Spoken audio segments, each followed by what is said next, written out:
Hamilton Southeastern schools will offer virtual learning only through at least Labor Day. The district is one of several in Indiana announcing new coronavirus-related changes with just weeks to go before school starts. Purdue outlining plans for students to get COVID-19 tests as well before they'll be allowed back on campus this fall. IU football pausing its program after 6 people test positive.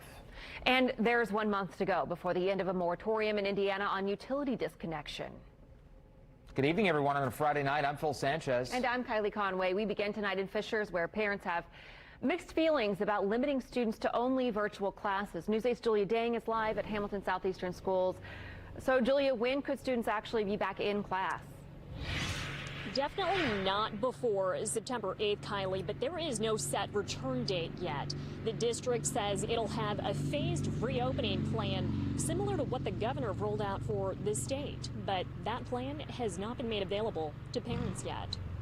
It seems like things were getting better, and now they're not. As parents, teachers, public health officials, and lawmakers debate reopening schools this fall, the Hamilton Southeastern District announced Friday its 22,000 students and 1,400 teachers will do virtual learning only through Labor Day. That's a big relief to me. Amid reports of more than 3.5 million confirmed COVID cases nationwide, David Ballard worries about his grandchildren. Both sophomores, because they're twins.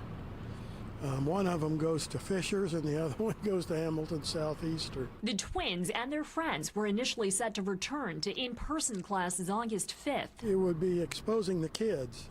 That would expose us too. The district did offer a virtual option. Now, no one gets to choose. Students and teachers at all 24 campuses will be online beginning August 6th.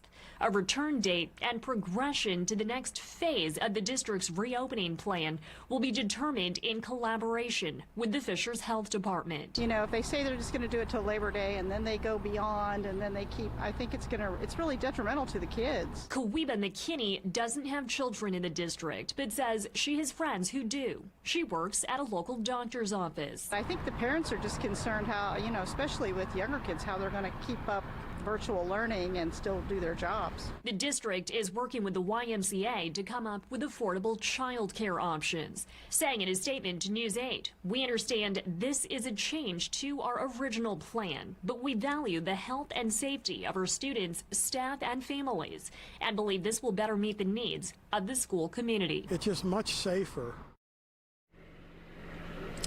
And athletic and extracurricular activities will continue as planned. Students in summer programs should be getting more information from administrators. Live in Fishers, Julia Dang, Wish TV and WishTV.com. And be sure to follow us on Facebook. Julia, thank you very much. School leaders in Westfield considering new options for returning to school. Westfield Washington Schools releasing a plan last week, but the superintendent says it will be revised. She says they are considering alternating days for all students to allow for social distancing in classrooms, at recess, and at the cafeteria. More details about the plan will be released next week. School is set to start August 13th.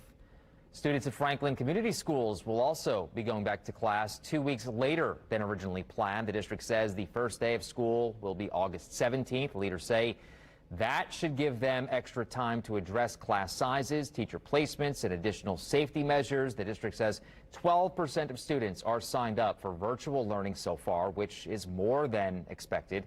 The Johnson County Health Department will now review the plan.